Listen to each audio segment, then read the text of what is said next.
Hi all. Welcome. This week, we will be covering the topic Unchanged Value Relationship.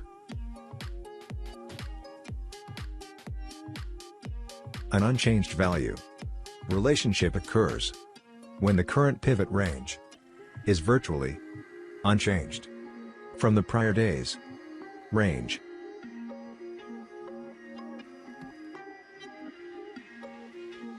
Today, neutral pivot range can indicate that the market is on the verge of a major breakout opportunity.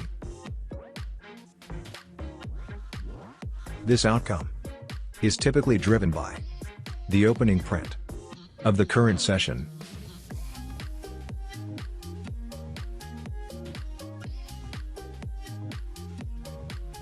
If the opening print occurs beyond the prior day's price range, or very close to an extreme, the chance for a breakout opportunity is more.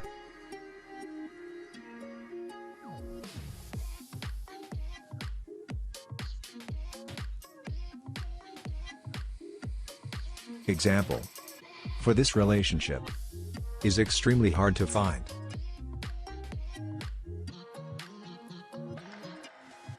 And always remember that the opening print for the current day should open beyond prior day's price range. In the next episode, we will cover the topic higher time frame pivot analysis. Stay home. Stay safe. Thank you for watching.